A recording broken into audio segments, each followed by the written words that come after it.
வருஷத்தினுடைய முதல் ஞாயிற்றுக்கிழமை. எந்த பக்கம் திருப்பினாலும் பிரமாதமான வார்த்தைகள் பைபிளில். எதை பேசுறது எதை விடுறது அதான் பிரச்சனையே. இதை தேடி பார்க்கணும், இல்லவே இல்லை. எங்கே திருப்பினாலும் அற்புதமான வார்த்தை இருக்கிறது. இன்றைக்கி சொல்ல போகிற வார்த்தை பிரமாதமான வார்த்தை. அந்த மாதிரி ஒரு ஆண்டவருக்கென்று வாழ்கிற தைரியத்தை ஊட்டக்கூடிய கடிதம் ஒன்று கொண்டு அது பவுலுடைய கடிதம். அவருக்கு வாழ்கிறதை பற்றி அவ்வளோ தைரியமாக பேசுகிறவர் அவர். அதை படிக்க 13 நிருபங்கள் திரும்பி திரும்பி படிக்க உங்களுக்கே தெரியும் உள்ளே எப்படி பொங்கி வரும் தெரியும். அந்த ஒரு உறுதி, அந்த வைராக்கியம், நிச்சயம். எஸ், ஆண்டவர் தான், இயேசு தான் ஆண்டவர், விட்டாயிரம் கிடையாது. அந்த ஒரு தைரியம் வரும்ல. என்ன வேணாலும் சரி, அது எது சாவே வந்தாலும் பயப்படாத சந்ததியாக மாற்றி அமைக்கக்கூடிய அற்புதமான வரிகள் இவைகள். இன்றைக்கு பார்க்க போகிறது என்ன அப்படின்னா, ஆக்சுவலாக இது 3ஆம் அதிகாரத்திலேருந்து ஆரம்பித்து போகுது.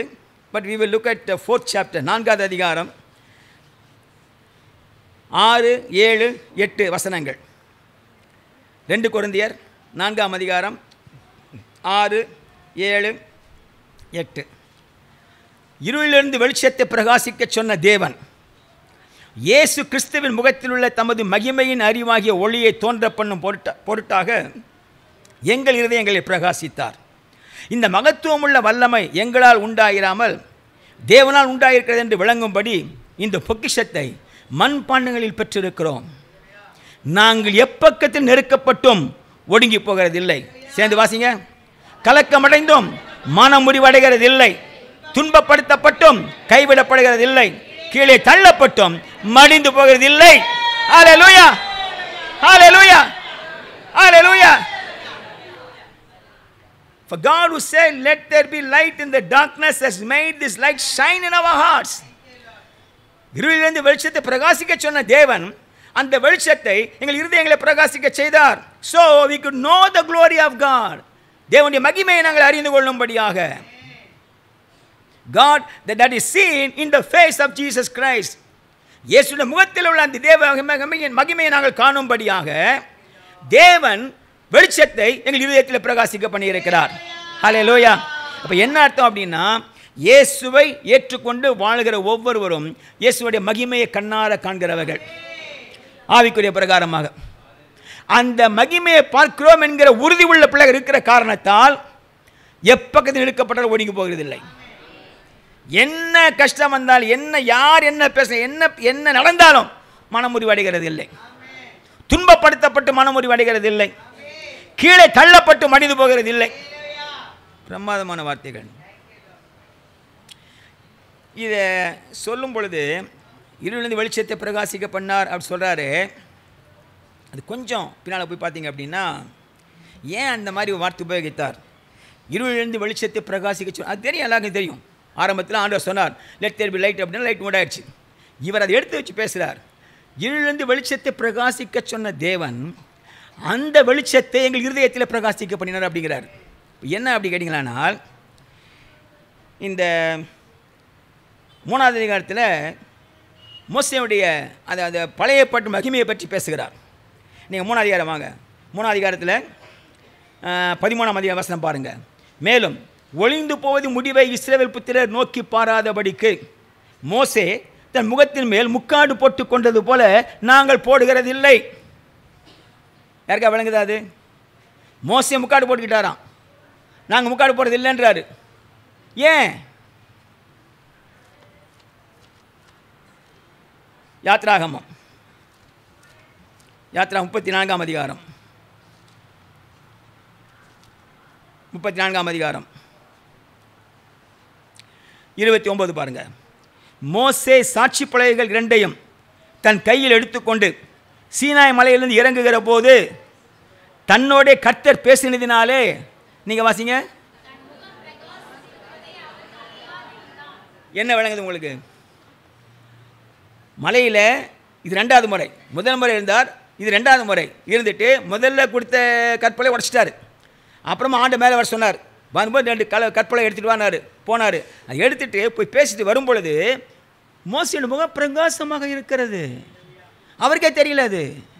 அப்போ என்ன? அப்போ அதில் ஒரு அடிப்படை கருத்து என்ன கேட்டிங்களானால், ஆண்டவர் இருக்கிற பிள்ளைகள், ஆண்டு சந்தித்து பேசுகிற பிள்ளையோட முகத்திலே தனி கவர்ச்சி இருக்கிறது, தனி மகிமை இருக்கிறது. அன்றைக்கி அது ஒழிந்து போகிற மகிமை அது. எது? இந்த ஓல்ட் டெஸ்டமெண்ட்டு. கொஞ்ச நாளைக்கு தான். இங்கே இருக்க மாதிரி வீட்டில் இருந்த ஒரு நம்பிக்கை கிடையாது. அங்கே கொஞ்ச நாள் அதுதான். பின்னாலே சொல்கிற பாருங்க, அவர் ஆரோனும் இஸ்ரவேல் புத்திரர்கள் எல்லோரும் மோசேயை பார்க்கும்போது அவன் முகம் பிரகாசித்திருப்பதை கண்டு அவன் சமீபத்தில் சேர பயந்தார்கள். அப்போ என்ன பண்ணாரா மோசே அவருடைய பேசி முடிக்கும் அளவு 33ஆம் வசனம், தன் முகத்தின் மேல் முக்காடு போட்டிருந்தான். ஏன்? மக்கள் பார்க்க பயப்பட்டாங்க. மோசே கர்த்தருடைய சந்நிதியில் அவருடைய பேசும்படி உட்பிரவேசித்த முதல் வெளியே புறப்படும் மட்டும் முக்காடு போடாதிருந்தான். வெளியே வந்து தனக்கு கற்பிக்கப்பட்டது இஸ்ரவேல் புத்திரரை சொல்லும் போது இஸ்ரவேல் புத்திரர் அவன் முகம் பிரகாசித்திருப்பதை கண்டார்கள். மோசே அவருடைய பேசும்படிக்கு உள்ளே பிரவேசிக்கும் வரைக்கும் முக்காட்டை திரும்ப தன் முகத்தின் மேல் போட்டுக்கொள்வான். அதை பவுல் எழுதுகிறார். எடுத்துட்டு அவருக்கு ஒரு வியாக்கியானம் கொடுக்குறார். முக்காடு போட்டு பேசினார். அதனால் இன்ன வரைக்கும் இஸ்ரவேல் மக்களுக்கு முக்காடு இருக்குது. முன்னால் விலங்குல அவங்களுக்கு இயேசுவை பற்றின்னு ஆரம்பித்தார். இயேசுவை பற்றி விலங்குல அவங்களுக்கு. அதனால சொன்னார் பாருங்கள், இந்நாள் வரைக்கும் அவருடைய மனது கடினப்பட்டிருக்கிறது. இந்நாள் வரைக்கும் பழைய ஏற்பாடு வாசிக்கப்படுகையில் அந்த முக்காடு நீங்காமல் இருக்கிறது. அது கிறிஸ்துவினாலே நீக்கப்படுகிறது. மோசேயின் ஆகமங்கள் வாசிக்கப்படும் போது இந்நாள் வரைக்கும் முக்காடவர்கள் இருதயத்தில் இருக்கிறதே. அவர்கள் கர்த்தரிடத்தில் மனம் திரும்பும் போது அந்த முக்காடு எட்டுப்பட்டு போகும். முக்காடுன்னு என்ன அப்படின்னா, ஆண்டவர் அறிந்து கொள்ள முடியாத ஒரு தடை. தெரியும், பெரிய கர்த்தர், அவர் உன்னதமானவர், பராக்கிரமர், தயவுள்ளவர், கிருபை உள்ளவர், அன்பார் தெரியலாம் இருக்கும். ஆனால் அது விளங்க முடியாதபடிக்கு, அது எப்படி நம்முடைய வாழ்க்கை செயல்படுகிறது அன்பு அறிய முடியாதபடிக்கு மனதிலே ஒரு முக்காடு. அதனால தான் இஸ்லாமிய மக்களை பார்த்தீங்கன்னா அவங்க அந்த எகிப்திலிருந்து வந்த நாள் முதற்கொண்டு கொஞ்ச நாள் உண்மையாக இருந்தாங்க. அந்த வரும் பொழுதே மோசே மலையில் போய் இருந்தப்போ அது முன்னாலே 10 கற்பனை கொடுத்தார். 19ஆம் அதிகாரம் 20ஆம் அதிகாரத்தில் இது கொடுத்த பிறகு 25ஆவது அதிகாரத்தில் மலைக்கு போய் ஆண்டு பேசிகிட்டு இருந்தார். அவர் பேசும் பொழுது அவர் திரும்பி வரலன்னு சொல்லிட்டு மக்கள் இந்த ஆண்டவரை விட்டு பின்வாங்கி போய்விட்டார்கள். ஒரே வார்த்தை, எனக்கு முன்பாக வேறு தேவன் உண்டாக இருக்க வேண்டாம் ஆண்டவர் சொன்ன முதல் கற்பனை. அதை உடைத்தாங்க, ஒரு கண்குடி பண்ணி வச்சிட்டாங்க. ஏன்? முக்காடு. முக்காடு என்னது? திரை. மனதிலே ஒரு திரை, விளங்க முடியவில்லை கர்த்தரை படிப்படுன்னு சொல்லி. அதை பவுல் சொல்கிறாரு, அந்த திரை விளக்கப்படுவது இயேசுவிடம் வருகின்ற வேளையிலே. நம்ம எல்லாம் அப்படி தான். எனக்கு அப்படி தான். 69ஆம் வருஷம் அக்டோபர் 23 ஒன்றும் தெரியாது இயேசுவை பற்றி. தெரியும், என்ன தெரியும் இயேசுவை பற்றி அப்படின்னா, அவர் கிறிஸ்தவ மதத்தை இப்போ நான் நினச்சது கிறிஸ்தவ மதத்தை ஸ்தாபித்தார், உலகத்தில் வந்தார், சிலுவையில் மாண்டார், அவ்வளோ தெரியும். கிறிஸ்தவ மதத்தை ஸ்தாபித்தார், அவ்வளோ தெரியாது. அது மாதிரி தெரியாது. ஆனால் அதில் அந்த பிரகாசம் தெரியாமல் காரணம் என்ன? மனதிலே இருந்த திரை. திரை எப்பொழுது விலகியது? ஆண்டு திரும்புகின்ற வேளையிலே திரை விலகியது. எல்லாருக்கும் அப்படி தான். எல்லாருக்கும் அப்படி தான். அப்படி அதான் கர்த்தர் மனம் திரும்பும்போது அந்த முக்காடு எடுபட்டு போம். 17ஆம் வசனம் வாசிங்க. 17 வசனம் 3:17. கர்த்தரே ஆவியானவர், அங்கே விடுதலை உண்டு. அல்லேலூயா. அந்த ஆவியான வருகிற வேளையிலே வாழ்க்கையில் மிகப்பெரிய விடுதலை, மிகப்பெரிய விடுதலை. அந்த ஆண்டவர்கிட்ட வர்ற வரைக்கும் மனக்கண் குருடாக இருக்கிறது. அப்படின்னா சொல்றாரு அவர். 4ஆம் அதிகாரத்தில் பாருங்க, பின்னால் 3க்கு போவோம். 4 இப்போ 4ஆம் அதிகாரம் பாருங்க. எங்கள் சுவிசேஷம் மறைபொருளாக இருந்தால், யாருக்கு மறைபொருள்? கெட்டு போகிறவர்களுக்கு மறைபொருளாக இருக்கும். மறைபொருள் என்னது? திரை போட்டுருக்குது, தெரியல. மறைபொருள் கிறிஸ்மஸுக்கு கிறிஸ்தவ ஆராதனை போ தெரியுது மந்திரிமார்களுக்கு, தலைவர்களுக்கு. ஆனால் அர்த்தம் என்ன தெரியலையே. காரணம் என்ன? உள்ளத்திலே திரை, விளங்க முடியாத திரை. எப்பொழுது அந்த திரை எடுக்கப்படும்? இயேசுவிடம் மனம் திரும்பி வருகிற வேளையிலே. அப்படி இயேசுவிடம் மனம் திரும்பி வந்து ஒவ்வொருவருக்கும் திரை விளக்கப்பட்டிருக்கிற காரணத்தால் இயேசுவே ஆண்டவர் சொல்லி சொல்கிறோம். ஆமென். எல்லாம் சேர்த்து சொல்லுவீங்களா? இயேசுவே ஆண்டவர், இயேசுவே ஆண்டவர், இயேசுவே ஆண்டவர். அல்லேலூயா. கெட்டு போகிறது அவங்களுக்கு மறைபொருளாக இருக்கும். தேவனுடைய சாயலாக இருக்கிற கிறிஸ்துவின் மகிமையான சுவிசேஷத்தின் ஒளியானது அவிசுவாசிகள் அவர்களுக்கு பிரகாசமாக இராதபடிக்கு இப்பிரபஞ்சத்தை தேவனானவன் அவருடைய மனதை குருடாக்கினான். மனதை குருடாக்கினான். ஏன் மனதை குருடா போச்சு? யார் குருடாக்கினது? எப்படி திரை விழுந்தது? யாரோ. இவ்வளோ தூரம் சபை இருக்குது, எல்லா சபைகளையும் இயேசுவை பற்றி சொல்கிறாங்க, டிவியில் வருது, அப்புறமா என்ன எங்கே திரும்பினாலும் ஒரு சிலுவை தெரியுது. ஏன் மக்களுக்கு இதில் வழங்கலை? ஏன் கொஞ்சம் மட்டும் வழங்குது? ஏன் உங்களுக்கு வழங்குச்சு? இயேசுவை திரும்புகிற வேளையிலே அந்த திரை விலகுகிறது. அது வராத வரைக்கும் திரை மூடி இருக்கும், ஒன்றுமே வழங்காது, ஒன்றுமே வழங்காது. அப்போ தான் சொல்கிறாரு 3:18 நாம் எல்லாரும் திறந்த முகமாய் கர்த்தருடைய மகிமையை கண்ணாடியிலே காண்கிறது போல கண்டு. திறந்த முகம் அப்படின்னா முக்காடுபட்ட முகம் கிடையாது, திறந்த முகம். அப்போ என்ன அர்த்தம்? கர்த்தரை திறந்த முகத்தோடு காண்கின்றேன். அப்படி பார்க்கிற பொழுது ஆவியாக இருக்கிற கர்த்தரால் அந்த சாயலாகத்தானே மகிமையின் மேல் மகிமை அடைந்து மறுரூபப்படுகிறோம். அல்லேலூயா. கிறிஸ்தவ வாழ்க்கை மறுரூபப்படுகிற வாழ்க்கை, மறுரூபப்படுகிற வாழ்க்கை கிறிஸ்தவ வாழ்க்கை. அதான் அப்படி சொல்லும் பொழுது தான் அதை எடுத்து வச்சுக்கிட்டு திரை விலகிடுச்சு. அப்போ எப்படி விலகிடுச்சு அப்படின்னா 4:6 இருளிலிருந்து வெளிச்சத்தை பிரகாசிக்க சொன்ன தேவன் இயேசு கிறிஸ்துவின் முகத்திலுள்ள தமது மகிமையின் அறிவாளிக ஒளியை தோன்ற பண்ணும் பொருட்டாக எங்கள் இதயங்களை பிரகாசித்தார். அது கொஞ்சம் வித்தியாசமாக டிரான்ஸ்லேஷன் எப்படின்னா, He made this light shine in our hearts. நம்ம இதயத்தில் பிரகாசிக்க பண்ணினார். So we could know the glory of God that is seen in the face of Jesus Christ. இயேசுவின் முகத்தில் தேவ மகிமையை காண்பதற்காக தேவன் இந்த வெளிச்சத்தை இதயத்தில் பிரகாசிக்க பண்ணியிருக்கிறார். ஹல்லேலூயா. இருளிலே வாழ்கிறவன் நல்ல கிறிஸ்தவன், வெளிச்சத்தில் வாழுகிறவன். இருள் நடக்கிறவன் தடுமாறுகிறான். வெளிச்சம் கொண்டு வா, லைட்டு கொண்டு வா. எதுக்கு? வழி பார்ப்பதற்காக. வழியை காண்பிப்பது கிறிஸ்தவம். வழியாக வந்தவர், ஒளியாக நின்றவர், இன்னைக்கு வாழ்க்கையில் மாறாது இருக்கிற கர்த்தர் இவர். வழியும் அவர், ஒளியும் அவர், விழியும் அவரே. ஹல்லேலூயா, ஹல்லேலூயா. அவ்வளோ பெரிய ஆண்டவர், அவ்வளோ பெரிய மகிமை. அதை பார்க்குறேன், இதயத்தில் பிரகாசிக்க பண்ணியிருக்கிறார். அந்த பிரகாசத்தை மண்பாண்டத்தில் பெற்றிருக்கிறோம். எங்கே வந்துட்டார் பாருங்க. பெருமைப்பட ஒன்றுமே இல்லை. ஏன்? நான் வந்து மண்பாண்டம். எப்போனா உடைஞ்சிக்கும், எப்போனா மண்பாண்டம் கீழே போட போய் அப்படி முடிஞ்சு போச்சு, டமால் முடிஞ்சு போச்சு காரியம். மீதியெல்லாம் கிடையாது, அப்படி கிடையாது. அலுமினியம் மற்ற எந்த பார்த்து கீழே போடுங்க, பித்தளை பாத்திரம் அது பாட்டு உருளும். மண்பானை அப்படி இல்லை, போட்டோமா டப் முடிஞ்சு போச்சு.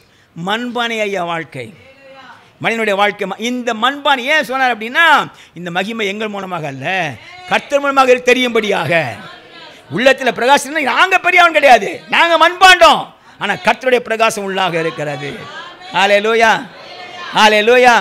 அப்போ ஒவ்வொரு கிறிஸ்தவன் நடக்கிற வேளையிலே, கையில் வேதத்தை எடுத்துக்கொண்டு தெருவில் போகிற வேளையிலே ஆண்டவரை வெளிச்சமாக பிரகாசிக்கிறான் அவன். அந்த வெளிச்சம் பிரகாசிக்கிறது இருளிலே, இருளை பற்றிக்கொள்ள முடியாது. ஹல்லேலூயா. புது வருஷம் கர்த்தர் சொல்றார், உள்ளத்தில் பிரகாசித்து இருக்குது. ஒவ்வொரு உள்ளத்தில் அந்த பிரகாசம் இருக்குது. அப்போ என்ன அப்படின்னா, நான் யாருன்னு உணரணும். நான் வெறும் மண்பாண்டம். எனக்கு அது நீங்கள் சொன்ன கணேஷ் சொன்னது அதுதான். எனக்கெல்லாம் மகிமை, எனக்கெல்லாம் பாராட்டு எல்லாம் கர்த்தருக்கு. எனக்குள்ள இருக்கு அப்படின்னா, I am just clay, I am just pot, mud pot, clay, jar of clay. ஒரு களிமண் பண்டம், களிமண் பாத்திரம், மண் பானை டப்புன்னு உடைஞ்சிடும். அதில் கர்த்தர் பெரிய வெளிச்சத்தை வச்சுக்கிறார். எதுக்கு? அவருக்கு மகிமை வரும்படியாக. ஏன் உனக்குள்ளே எவ்வளோ பிரகாசம்? இயேசு உள்ளாக இருக்கிறார், இயேசு உள்ளாக இருக்கிறார். அதான் வித்தியாசமே. அதான் பவுல் அதில் இந்த 1 கொரிந்தியர் சொன்னார், நான் அழைக்கப்பட்ட அழைப்பை பாருங்கள். 1 கொரிந்தியர் 1ஆம் அதிகாரம், அழைக்கப்பட்ட அழைப்பை பாருங்கள். மாம்சத்தின்படி ஞானிகள் அநேகர் இல்லை. ஏதோ 1-2 பேர் பிஹெச்டி. ஒருத்தர் எனக்கு தெரிஞ்சு ஒருத்தர் பிஹெச்டி பண்ணுறாரு தெரியல. ஒருத்தர் இங்கே பிஹெச்டி, மீதி யாரும் அப்படி இல்லை. ரொம்ப படிச்சிருந்தானா ஒரு வேளை போஸ்ட் கிராஜுவேட்டு, எம்ஏ எம்எஸ்சி, நிறைய பிஏ இருக்கலாம். அதுபடி வல்ல ஞானி அநேகம் கிடையாது கிறிஸ்தவத்தில். அப்புறம் வல்லவர்கள் அநேகர் இல்லை. அப்புறம் பிரபுக்கள் அநேகர் இல்லை. ஞானிகளை வெட்கப்படுத்தும்படிக்கு பைத்தியமான கர்த்தர் தெரிந்து கொண்டார். ஹல்லேலூயா. அப்போ என்னன்னா, யாரும் மேன்மை பாராட்ட முடியாது. மேன்மை பாராட்டுகிறவன் கர்த்தரை குறித்தே மேன்மை பாராட்ட வேண்டும். என்னை பற்றி அல்ல, நம்மை பற்றி அல்ல, கர்த்தரை பற்றி மேன்மை பாராட்ட வேண்டும். ஹல்லேலூயா. அந்த மேன்மை வருகிற பொழுது உலகத்தில் வாழ்கிறோம். உலகம் சும்மா விடாது. ஏன்னா the greatest enemy to Christians is the world. கிறிஸ்தவனுக்கு மிகப்பெரிய எதிரி இந்த உலகம். உலகம்னா என்னது? வாழ்றோம், அது கிடையாது. வரக்கூடிய பிரச்சனைகள் அதுதான் பின்னால் போகிறார் அவர். அந்த மனசில் வச்சுக்கிட்டு தான் இவ்வளோ பெரிய பொக்கிஷ மண்பாட்டத்தில் பெற்றிருக்கிறோம். பெற்ற அந்த வேளையில் நாங்கள் எப்பக்கத்தில் நெருக்கப்பட்டோம் ஒடுங்கி போகிறது இல்லை, ஒடுங்கி போகிறது இல்லை. நாங்கள் கலக்கமடைந்தும் மனமுறிவடைகிறது இல்லை. We are hard pressed on every side but not crushed. எப்பக்கத்தில் நெருக்கப்பட்டாலும் முறிஞ்சு போகுது, அது கிரஷ்டு, நசுங்கி போகிறது கிடையாது. இந்த நம்ம அந்த அளவுக்கு அனுபவம் இருக்குமா தெரியாது. எங்கள் ஊரில் செம்போலியம்மன் கோயில் ஒரு கோயில் உண்டு. அது திருவிழா, திருவிழா நடக்கும். தேர் இழுத்து வருவாங்க. அம்மன் தேர், சாமி தேர் 2 வரும். அது சுற்றி வரும். அது மக்கள் கூட ஜேன்னு கூட மக்கள் கூட்டம். எப்பா இந்த பண்ணாரியம்மன் சேலத்தில் அது பார்க்கலாம். பண்ணாரியம்மன் ஒன்று இருக்குது சேலத்தில். அவ்வளோ கூட்டம் வர்றதுக்கு ஊருக்கு அங்கே இருக்குது. நீங்கள் இங்கே பார்க்குற ஒன்றுமே கிடையாது. அந்த ஊரில் வந்து பார்க்கணும். இந்த இருக்கங்குடி மாரியம்மன் சாத்தூர் கிட்ட இருக்கங்குடி மாரியம்மன் அங்கே போய் பார்க்கணும். செம கூட்டம். எப்பக்கத்தில் தள்ள போகவே முடியாது. அந்த மாதிரி நெருக்கிட்டுமா நசுக்கி போகலையே. என்ன சொல்றாரு இவர்? அது உலக பிரகமானது. வாழ்க்கையில் என்ன கஷ்டம் நெருக்கம் வந்தாலும் இந்த வெளிச்சம் எனக்குள்ள இருக்கிறதுனால நான் ஒடுங்கி போகிறது இல்லை, நசுங்கி போகிறது இல்லை, நசுங்கி போகிறது இல்லை, கலக்கம் அடைந்து மனமுறிவு அடைகிறது இல்லை. கலக்கம் perplexed but not in despair. Perplexed, குழப்பம், என்ன செய்ய தெரியல, வழி தெரியல, என்ன பண்ண போல தெரியல. 25 வந்துருச்சு, என்ன பண்ண போல தெரியல, சபையை பற்றி தெரியல, வாழ்க்கையை பற்றி தெரியல, பிள்ளையை பற்றி தெரியல, என்ன பண்ண போறோமோ. கலக்கம் அடைந்தும் மனமுறிவடைகிறது இல்லை. காரணம் உள்ளே வெளிச்சம் இருக்கிறது. இந்த வெளிச்சம் எனக்கு பாதுகாட்ட வல்லதாக இருக்கிறது. ஹல்லேலூயா, ஹல்லேலூயா. சந்தோஷமான கிறிஸ்தவன் இருப்பதை பற்றி.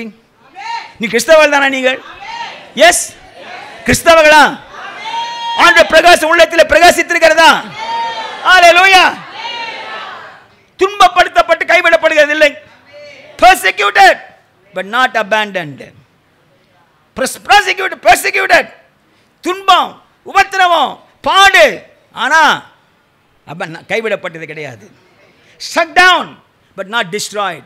கீழே விழுந்தோம் மடிந்து போகிறது இல்லை. ஹல்லேலூயா. கிறிஸ்தவ வாழ்க்கை நேர்மை வழங்க மாட்டேங்குது. நேர்மை என்ன எப்படி யோசித்தாங்க? இந்த சத்தியம் தெரியாதனால நான் இப்போ 55 வருஷமாக கிறிஸ்தவனாக இருக்கிறேன். முதல் அந்த 69 70 71 சாட்சி கேட்டிங்க அப்படின்னா, இப்போ நம்ம சாட்சி கேட்குறது இப்போ வந்து வேறு மாதிரி சாட்சி இருக்குது. அப்போ உள்ள சாட்சி கேட்கணும். நீங்கள் என்ன சொல்லுவாங்க தெரியுமா? இப்படி வச்சுவாங்க, கையில் பைபிள் எடுத்துவாங்க. ஹல்லேலூயா, ஹல்லேலூயா, ஹல்லேலூயா. நான் கிறிஸ்தவன், நான் எனக்கு கடன் பிரச்சனை, ஹல்லேலூயா, ஜெபம் பண்ணுங்கம்மா. அதுக்கு எது ஜெபம் பண்ணணும்? கடன் பிரச்சனை, அதுக்கு எது அலையில போட்டேன்? அந்த மாதிரி பேசிட்டு என்ன ஆகணும்? ஏன் விளங்கலை? யார் கர்த்தர்? அவர் பேர் என்னது? யெகோவா ஈரே. அவர் பேர் யெகோவா ஷாலோம். அவர் பேர் யெகோவா ரூவா. தெரியல. ஏன் தெரியல? படிக்கல பைபிளை. 40 வருடம் படித்தேன் பைபிளை, விளங்கலை. ஏன் விளங்கலை? சொல்லிக் கொடுத்தா சரியில்லை, சொல்லிக் கொடுத்தா சரியில்லை. ஆச்சரியப்படுவீங்க, என்னடா இந்த மாதிரி படித்தேன், 40 தடவை படிச்சுக்கிறேன். எப்போ? 69 71 இஸ்ரவேல் மக்கள் ஏன் வனாந்த சுத்தினா 40 வருஷம் தெரியவே செய்யாது எனக்கு. 84 வருஷம் தெரிஞ்சு 15 வருஷங்கள் தெரியுது எனக்கு ஏன்டா சுற்றினாங்க அப்படின்ட்டு. அன்றைக்கி என் பாஸ்டர் சொல்லிவிட்டார். அன்றைக்கி இருந்த பாஸ்டர் 40 வருஷம் வனாந்திரமான வாழ்க்கை, அல்லேலூயான்ட்டார். அட பாவி, அது கேடு கட்ட வாழ்க்கைடா. அது உனக்கு திமிரு பிடிச்ச வாழ்க்கை. அது உன்னை யார் அழைய சொல்ல? 40 வருஷம் வாக்குப்பட தேசம் உள்ளே போக மாட்டேன்ட்டானுங்க.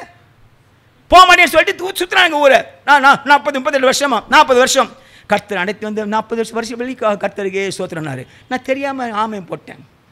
எப்படி திருப்பி வாங்குறது? அது நீங்கள் தெரிஞ்சுக்கிடுங்க. ஆண்டவர் தன்னுடைய பிள்ளைகளை அழைப்பது ஓட்டாண்டியாக வைப்பதற்கல்ல, வளமாக வைப்பதற்காக, நலமாக வைப்பதற்காக, உயர்வாக வாழுவதற்காகவே. ஹல்லேலூயா, ஹல்லேலூயா. அது குறுக்க என்ன வந்தாலும் மனமுறிவு அடைகிறது இல்லை. ஹல்லேலூயா. கிறிஸ்தவ வாழ்க்கை வெற்றியுள்ள வாழ்க்கை நமக்கு இது ஒரு சரியான சான்று. எத்தனை அடிச்சாலும் கீழே விடுறது கிடையாது. நல்லா கவனிக்கணும் இதை. we are not always pressed every side. எப்போவுமே நெருக்கம் கிடையாது நமக்கு. not always but we often we have the problem. எப்போ நெருக்கப்படுறதில்லை, எப்போ ஒரு தடவை, அது 1 2 தடவை. நான் இப்போது கிறிஸ்தவனான ஊர்லேருந்து வந்தப்போ ஒரு கிறிஸ்தவனான பிறகு நிறைய ஊர் பயணம் பண்ணிக்கிறேன். Very few times I had problem in getting tickets, reservation ticket. 1975 வருஷம் டாக்டர் டிஜிஎஸ் தனக்கன ஊருக்கு வரார், பிரசங்கம் பண்ண போகிறார். எனக்கு ஒரு சந்தோஷம், சரி நம்ம கூட போகலாம், அவர் கூட போகலாமே அப்படின்ட்டு போயாச்சு. டிக்கெட் போட்டிருந்தேன், டிக்கெட் கிடைக்கல. திருநெல்வேலி எக்ஸ்பிரஸ் கிடைக்கல. இப்போ 5:30 மணிக்கு கிளம்புன்னு நினைக்கிறேன். அப்போ ஜான் சாலமன் கூட வரார் அவர். அதனால் அவர் வந்து செகண்ட் அவருக்கு அவர் ரிசர்வேஷன் இருக்குது, அவருக்கு செகண்ட் கிளாஸ் நினைக்கிறேன் அது. எஸ் போனேன், இல்லை ஏசி செகண்ட் கிளாஸ். அதில் அவர் என் பெட்டி வச்சுருந்தேன், அவருக்கு கொடுத்துட்டு அன்ரிசர்வ் கம்பார்ட்மெண்ட் ஏறி நின்னா தான் தெரியும். 12 hours நின்று அப்படியே நெருக்கம், முன்னே பின்னே ஒன்று கூட போக முடியாது. அந்த மாதிரி நெருக்கடி அது. நாட் எவ்ரிடே, எல்லா நாளும் கிடையாது. 2002 வந்துச்சு, இந்த பெங்களூர் போனோம் பிளேன், இந்த டெல்லி போனோம் பிளேன், எல்லா நாளும் நெருக்கம் கிடையாது. அவங்க பார்த்து போனோம், ரிசர்வேஷன் இல்லை. உட்காடு நான் என்னது என்ன சொல்லுவேன், ரிசர்வேஷன் அகேன்ஸ்ட் கேன்சலேஷன், ஆர்ஏசியில் போட்டான். உட்காந்தா சீட்டே கிடைக்கல. உட்காந்து பயங்கர கஷ்டம், முத்தெல்லாம் வலிச்சிருச்சு. அது நாட் எவ்ரிடே. கிறிஸ்தவத்தில் துன்பம் நெருக்கம் எல்லா நாளும் கிடையாது. என்னைக்கோ ஒரு நாளைக்கு ஆனால் நசிங்க போகிறது கிடையாது. என்னைக்கோ ஒரு நாளைக்கு வருது, அது தெரியும் நான் வாழ்க்கையில். அது ஏன் கத்த கூட இருக்கிறார், ஏன் அப்படி விடுறாங்க? Testing us how much we know, how much we can bear. ஆபத்து கால் சோர்ந்து போவாயானால் உன் பலன் குறுகினது. ஆபத்து கால் அதான் அந்த குவாலிட்டி டெஸ்ட். எல்லா கம்பெனியும் குவாலிட்டி கண்ட்ரோல் டெஸ்ட் இருக்குது.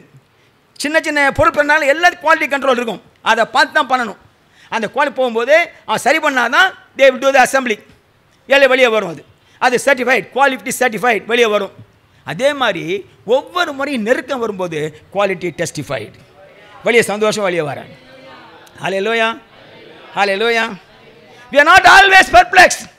எல்லா நாளும் கலங்க கிடையாது, நமக்கு குழப்பம் கிடையாது. என்னைக்கோ ஒரு நாள் இந்த வேலை எடுக்கிறதா, அந்த வேலை எடுக்கிறதா, அந்த வேலை எடுத்தால் இது உண்டு, இது எடுத்தால் சரி, இன்னொரு வேலை பார்க்கலாமா, என்ன செய்கிறது? குழப்பம் என்றைக்குமே, எப்போவுமே குழப்பம். எல்லா நாளும் கிடையாது, ஏதோ ஒன்று குழப்பம். பொருளாக சொல்லி வச்சார். ரோமர் 8 அதிகாரம் 25 வசனம். நாம் காணாது நம்பினோமாகில் அது வருகிறதுக்கு பொறுமையோட காத்திருப்போம். அந்தபடியே ஆவியானவரும் நமது பலவீனங்கள் நமக்கு உதவி செய்கிறார். நாம் ஏற்றபடி வேண்டியது இன்னதென்று அறியாமல் இருக்கிறபடியால் ஆவியானவர் தாமே வாக்குகிற பெருமூச்சுகளோடு நமக்காக வேண்டுதல் செய்கிறார். Perplexed but not in despair.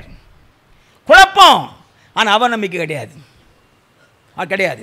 We do not always face opposition. எல்லா நாளும் எதிர்ப்பு கிடையாது. But sometimes we do. சில சமயத்தில் எதிர்ப்பு வரும். நிறைய எதிர்ப்பு போய்க்கிறோம், இப்போ ஊழியது போய்க்கிறோம், எதிர்ப்பே கிடையாது. எங்கேயோ ஒரு இடத்துல எதிர்ப்பு இருக்கும், எங்கேயோ ஒரு இடத்துல. இதில் பல ஊருக்கு போய்க்கிறோம், கோயம்புத்தூர், திருப்பூர், சேலம், கரூர், நாமக்கல், அப்புறம் ஜெயங்கொண்டாபுரம், திருச்சி, திண்டுக்கல், விருதுநகர், இல்லை பாளையங்கோட்டை, லைனாக போய்க்கிறோம். விழுப்புரம் நிறைய போய்க்கிறோம். ஒரே ஒரு தமிழ் எதிர்ப்பு. திருப்பூரில் கேஸ் போட்டான், போயிட்டு எதிர்ப்பு அங்கே மட்டும்தான், வேறு எங்கேயுமே இல்லை. ஜெயங்கொண்டாபுரம் எதிர்ப்பு என்ன, கண்ணாடி உடச்சி போயிட்டாங்க, இந்த பல்ப் உடச்சி போயிட்டாங்க, அவ்வளோதான். எங்கேயுமே கிடையாது. மீதி பிரமாதம். திண்டுக்கல்ல 3 play ground, football ground, full மக்கள் நிரம்பி வழிந்தார்கள். காரணம் என்ன? கர்த்தர் கூடவே இருக்கிறார். இருளிலிருந்து வெளிச்சத்தை பிரகாசிக்க சொன்ன தேவன் அந்த வெளிச்சத்தை எங்கள் இதயத்தில் பிரகாசித்திருக்கிறார். தேவனுடைய மகிமையை காணும்படியாக. அதனால் எப்பக்கத்தில் நெருக்கப்பட்ட ஒடுங்கி போகிறது இல்லை, கலக்கமடைந்த மனம் முறிவு அடைகிறது இல்லை, துன்பப்படுத்தப்பட்டு கைவிடப்படுகிறது இல்லை. அன்று சொல்லிட்டார்ல ஆரம்பத்திலேயே, ஏன் உனக்கு கைவிட மாட்டார்ல. நம்ம விட்டு ஒன்றா தான் உண்டு, அவர் கைவிடவே மாட்டார், கைவிடவே மாட்டார், கைவிடவே மாட்டார். And not every day are we stuck down by the circumstances of life. வாழ்க்கையில் எல்லாரும் சந்தர்ப்பம், ஒவ்வொரு நாள் எல்லா நாளும் கீழே விழுறது கிடையாது, என்னைக்கோ ஒரு நாள். ஆனால் என்ன கிறிஸ்தவனா, கீழே விழுந்தால் மறுபடியும் எழுந்திருப்பான். அவன் கிறிஸ்தவன். அது நீங்களும் நானும். விழுந்தால் எழுந்திருப்பான் கிறிஸ்தவன், விழுந்தே கிடக்கும் கிடையாது, விழுந்தால் எழுந்திருப்பான். காரணம் என்ன? இயேசு. அப்போது வாழ்க்கை முழுதலையும் பார்ப்போமையானால் இந்த மாதிரி கஷ்டங்கள் பிரச்சனை நிறைய வந்தாலும் கூட பவுல் சொல்கிறாரு, I have told you all the, I'm sorry, இயேசு சொல்லி வச்சார், என்னிடத்தில் சமாதானம் உண்டாயிருக்கும் பொருட்டு. யோவான் பாருங்கள், யோவான் 16:33. யோவான் 16:33. என்னிடத்தில் உங்களுக்கு சமாதானம் உண்டாயிருக்கும் பொருட்டு இவைகள் உங்களுக்கு சொன்னேன். உலகத்தில் உங்களுக்கு உண்டு, ஆனாலும் அங்கே ஒரு கையை வச்சுங்க. 2 Corinthians பாருங்க. 2 Corinthians 4 வாங்க. உலக உபத்திரம் உண்டு என்ன சொல்ல இங்கே போன சொல்றாரு, நாங்கள் எப்பக்கத்திலும் நெருக்கப்பட்டும் ஒடுங்கி போகிறது இல்லை. உலகத்தில் உங்களுக்கு உபத்திரவம் உண்டு, அப்புறம் கலக்கம் அடைந்தோம் மனம் முடிவடைகிறது இல்லை. ஒடுக்க நெருக்கம், கலக்கம், துன்பம், கீழே எல்லாம் இருக்குது உலகத்தில். என்னது சமாதானம் உண்டாயிருக்கும் உங்களுக்கு சொன்னேன். உலகத்தில் உங்களுக்கு உபத்திரவம் உண்டு, ஆனாலும் சொல்லுங்க எல்லாரும், ஆனாலும் திடம் கொள்ளுங்கள். என்ன அர்த்தம் அப்படி கேட்டீங்கன்னா, நெருக்குவாங்க, கலக்கமாக இருக்கும், குழப்பமாக இருக்கும், கீழே விடுற மாதிரி இருக்கும். என்ன வந்தாலும் கீப் தட் இன் மைண்ட். இயேசு ஏற்கனவே உலகத்தை ஜெயித்திருக்கிறார். நீங்கள் அவருக்குள் இருக்கிறபடியா ஜெயிப்பீர்கள். நீங்களும் ஜெயிக்க பிறந்தவர்கள். நம்முடைய விசுவாசமே உலகத்தை ஜெயிக்கிற ஜெயம். ஹல்லேலூயா. விசுவாசி அவன் என்றும் பதறான், அவன் நங்கூரம் இயேசுவில் உண்டு. ஹல்லேலூயா. பாவத்தை கண்டென்றும் அஞ்சான். ஹல்லேலூயா. யார் கிறிஸ்தவன்னா கிள்ளகரை கிடையாது. நான் சொல்லி போகிறதுக்கு நங்கூரம் பாய்ச்சப்பட்ட மகன். வாழ்க்கையில் என்ன கஷ்டம், என்ன துன்பம், என்ன விபத்து, என்ன நோய் எது வந்தாலும் ஜெயிப்பது நான் தான். திடன் கொள்ளுங்கள், உலகத்தை நான் ஜெயித்தேன். I have told you all this so that trusting me you will be unshakable and assured, deeply at peace. Message பைபிள்ல நான் எதுக்காக சொல்லிக்கிறேன், உங்களுடைய விசுவாசம் அசையாமல் இருப்பதற்காக. அன்ஷேக்கபிள், அசைக்க முடியாத வரும். அஷ்யூர், நிச்சயத்தோடு இருப்பீங்க. ஒரு ஆழ்ந்த சமாதானம் உள்ளத்தில் இருக்கும். ஊரெல்லாம் கலக்கமாக இருக்கும், உள்ள சமாதானம் மாறவே மாறாது. அந்த சமாதானம் உள்ளே போகிற வேலை ஜெயிப்பது நீங்கள் தான். In this godless world you will continue to experience difficulties. தேவனற்ற உலகத்திலே தொடர்ந்து துன்பங்கள் வரும், பாடுகள் வரும். But take heart, I have conquered the world. தைரியம் கொள், நான் உலகத்தை ஜெயித்திருக்கிறேன். கிறிஸ்தவன் யாரு?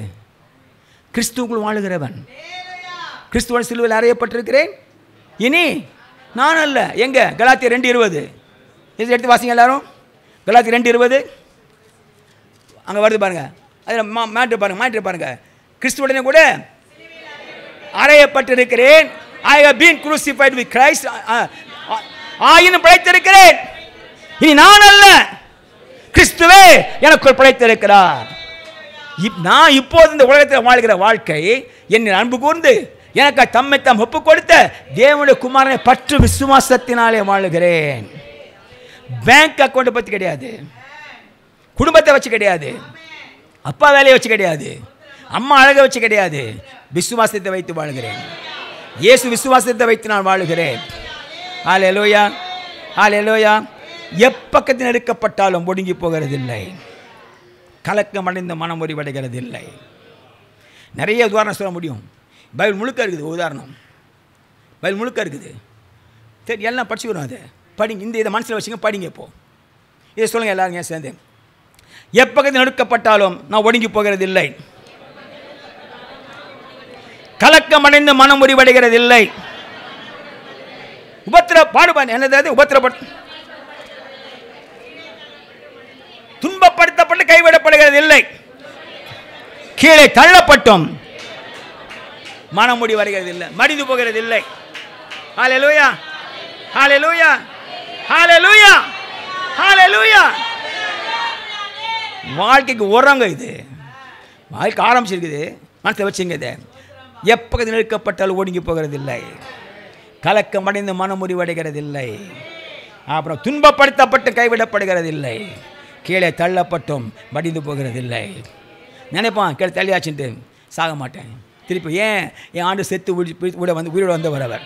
அந்த ஆண்டு உள்ளே இருக்கிற வரைக்கும் ஜெயிப்பது நான் தான். ஹல்லேலூயா, ஹல்லேலூயா. இப்போ இதே வாழ்க்கையில் எல்லாருக்கும் தேவையான விஷயம் அது. ஏன் தெரியும் அப்படின்னா, வருஷம் நல்லா மனசில் வச்சுங்க. மண்பாண்டம் இந்த பொக்கிஷத்தை மண்பாண்டத்தில் பெற்றிருக்கிறோம். ஏன் இந்த adequacy not because of my efforts, இந்த இது என்னால் உண்டானதல்ல, கர்த்தரால் உண்டாயிருக்கும்படிக்கு மண்பாண்டத்தில் பெற்றிருக்கிறேன். பார்த்தா சாதாரண ஆள் தான், ஆனால் உள்ளகிற ஆள் பெரியவர், உள்ளகிற ஆண்டவர் பெரியவர். ரொம்ப நாளைக்கு முன்னால் ஒரு பாஸ்டரும் அவரோட அசிஸ்டண்ட்டுமா ஒரு வீடு போயிருந்தாங்க. பாஸ்டர் பெரியவர், அவருக்கு ஒரு 55-60 வயசு இருக்கும், பையனுக்கு 20 வயசு இருக்கும். ஜபிக்க போகிறாங்க. பிசாசு பிடிச்ச பிள்ளை அது, ஜெபிக்கிற பாஸ்டர்.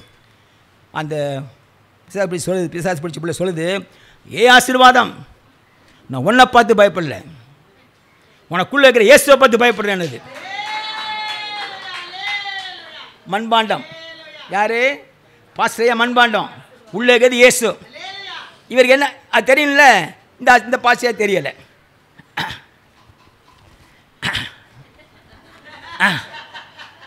தொடிக்கிட்டு பக்கத்தில் பார்த்தார், பையனை பார்த்தார். என்னவா தெரியுதா? பேசாயின்னு சொல்லி பார்த்தியா? ஏசு எனக்கு கொடுக்கார், அந்த இது வரணும் உனக்கு, கற்றுக்கோத அப்படின்ட்டார். சரி, கொஞ்ச நாள் ஆச்சு, திரும்ப அதே பேசாசு வந்துருச்சு. அதே வீட்டுக்கு போனாங்க, அதே பாஸ்டரும் அதே பையனும் போனாங்க. போனால் பிசாசு சொல்லுது, ஏ ஆசீர்வாதம், நான் உன்னை பார்த்து பயப்படல. அடுத்த லைன் தெரியும் அவருக்கு, உனக்குள்ள இயேசுவை பார்த்து சொல்ல போகுது. அப்படி பார்க்குறாரு. பிசாசு சொல்லிச்சு, உன் பக்கத்தில் இருக்கிற பையனை பார்த்து பயப்படுறேன், பக்கத்தில் இருக்கிற பையனை பார்த்து பயப்படுறேன்னுச்சு. அது பெருமை என்னத்துக்கு? விளங்குதா உங்களுக்கு? இன்னொரு பாஸ்டர் உண்டு, பிசாசு சொல்கிறது ஒரு ரொம்ப கில்லாடி ஒருத்தர், எனக்கு தெரியும் ஒரு பாஸ்டர். அது பிசாசு சொல்கிற அந்த முகத்தை சுழிச்சு சொல்கிறத பார்த்தாலே பிசாசு வைக்கப்பட்டு ஓடி போயிடும். அவ்வளோ கேவலம் முகத்தை வச்சு பேசுவார். பிசாசு அனுப்ப சொல்ல பாங்க, நீங்கள் பார்த்து அறுவர் நமக்கே அறுவறுப்பாக இருக்கும். பிசாசுக்கு எப்படி தாங்க முடியும், ஓடிடுவது. ஏதாவது இன்னொருத்தர் பாஸ்டர் பார்த்தார். பார்த்துட்டு அப்போ நியூஸ் வந்துச்சு, இந்த பிசா பிடிச்சி ஜெபம் பண்ணுவாங்கன்னு. ஒன்று இவர் இல்லை, ஏன் அவர் தான் பிசா தெரியுமா, எனக்கு தெரியாதா? வேண்டாம் மண்பாண்டம் வேண்டாம் அப்படின்னா ஒத்துக்கலை அவர். நான் போகிறேன், போயிட்டார். போனால் அந்த பிசாசு பொண்ணு வேறு மேலே விழுந்து சேஷேபிள் உருவி விட்டு ஓடி வந்தால் வீட்டுக்கு. அப்புறமா நடந்த விஷயம் அது. இந்த பெரிய பாஸ்டர் செத்துக்கிட்டே இருப்பவர், நான் சொல்கிறவர் பெரிய பாஸ்டர் செத்துக்கிட்டே இருப்போம். கூட அந்த தான் அவர் எனக்கு, என் கூட எனக்கு நல்லா தெரியும் அவரை. அது சொல்கிறேன் நான். அதை எதுக்கு தெரியுமா? என் பெருமை கிடையாது, கணேஷ் சொன்னதாக தான். நம்ம பெருமைக்கா இல்லை, ஆண்டவர் பெருமைப்படுறாரா, என்ன வேணா பண்ணுவையா. பெருமை அனைத்தும் அவருக்கு, புகழ் அனைத்தும் அவருக்கு, அனைத்து போற்றுதலும் அவருக்கு. எனக்கு எதுவுமே கிடையாது, நான் வெறும் மண்பாண்டம். அல்லேலூயா அப்படின்னு வச்சுடுங்க. இந்த வருஷம் உங்களுக்கான ஜெயமான வருஷம். என்னைக்கு புத்தி மாறுதோ கெட்டது காரியம். மண்பாண்டம், நான் மண்பாண்டம். உள்ளே இருக்கிற பொக்கிஷம் பெரிய பொக்கிஷம். உள்ளே இருக்கிற பொக்கிஷம் வச்சு தானே பேர் மதிப்பு. அதுக்கு மூடி வச்சுடுங்க. மதிப்பு ஒருத்தர் சொன்னால் மூடின கையின் விலை 30 லட்சம்னா, திறந்தா ஒன்றும் இல்லை. அது உள்ளே இருக்கிற அந்த அந்த மண்பாண்டு என்னை பார்த்த சாதாரணமாக தெரியுதுல்ல. உள்ளே இருக்கிற ஆண்டு பெரிய ஆண்டவர். இயேசுவின் நாமத்தில் சுகம் சொல்லும் பொழுது நடக்கிறது. வேறு யார் சொல்லிப்பாரு, நடக்காது. அது இவர் பேர் என்ன, பவுல். எபேசில் பயங்கரமான காரியம் செய்தார், பிரமாதமான அற்புதம் அதிசயம். அவர் பேரை சொன்னாலே பிசாசு ஓடிச்சு. பேர் சொன்னாலே அங்கே ஒரு 7 பேர் இருந்தானுங்க.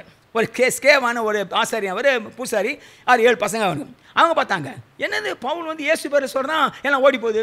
இவனை போய் நாங்களே தத்துறோம் போனாங்க. பிசாசு பிடிச்ச பொண்ணுங்க உட்காந்து போனானுங்க.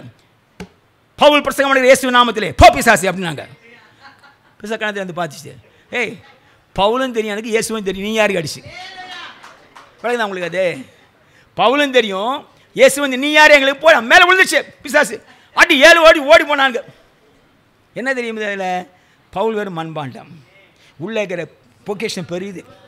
நம்ம வெறும் மண்பாண்டம், உள்ளே இருக்கிற பொக்கிஷம் வெறும் பெரியது. இதான் 25 வருஷத்துக்கு நமக்கு தெரிய வேண்டிய விஷயம். அது ஆரம்பிக்கிறோமா, எப்பகுதியில் இருக்கப்பட்டாலும் ஒடுங்கி போகிறது இல்லை, கலக்கமடைந்த மனம் முறிவடைகிறது இல்லை, துன்பப்படுத்தப்பட்டு கைவிடப்படுகிறது இல்லை, கீழே விழ தள்ளப்பட்டும் மடிந்து போகிறது இல்லை. கீழே சந்தோஷப்படாத போய் சத்துருவே, கீழே விழுந்த மறுபடியும் எழுந்திருப்பேன் நான். அல்லேலூயா. நீதிமான் 7 தடவை விழுந்தா எழுந்திருப்பான். இது எப்படி இருக்குது? ஒரு தடவை 7 தடவை விழுந்தா எழுந்திருப்பேன் திரும்பவும். எந்திக்கிறது என் புத்தி, ஏன்னா எந்திரிச்சு ஆண்டு கூட இருக்கிறார். அவரை கல்லறையில் வச்சு அடக்கம் பண்ணி அவர் துணியை சுற்றி கந்தமகளை போட்டு எல்லாம் தலைக்கு தனியாக துணி மேலுக்கு தனியாக துணி போட்டு உள்ளே ஒன்று வச்சிட்டானுங்க. வச்சது மட்டும் பத்தாதுன்ட்டு கல்லை கொண்டு உள்ள வச்சிட்டான். கல்லை வச்சு அடைச்சிட்டு கல் மேலே முத்திரை, யார் தரக்கூடான்ட்டு. செத்து போயிட்டான் அவன். அப்புறம் ஏன் முத்திரை போடுற? பாரதோ கல்லறை மூடின பெருங்கள் புருண்டு ஓடுது பார். ஏன் புரண்டு உருண்டு ஓடிச்சு அப்படின்னா உயிர்த்து எழுந்தார் ஆண்டவர். எந்த கல்லை வச்சு நிற்காத அவர்கிட்ட, எந்த கட்டுப்பாடு நிற்க மாட்டார் அவர். எல்லாவற்றையும் மேலான கர்த்தர் அந்த ஆண்டு உங்களுக்குள்ள இருக்கிறார். அதனால எப்ப நெருக்கப்பட்டாலும் ஒடுங்கி போகிறது இல்லை. இந்த வருஷமும் அதே ஒரு தீர்மானம். கலக்கம் அடைந்து மனம் முறிவடைகிறது இல்லை. அல்லேலூயா, அல்லேலூயா. தேவை இந்த விசுவாச தைரியம், தேவை இந்த வசனத்தினுடைய பாடம், தேவை இந்த ஆண்டு அபிஷேகம். அல்லேலூயா. ரொம்ப நாளைக்கு அப்புறமா Johnson வந்துக்கிறாரு. He met with an accident.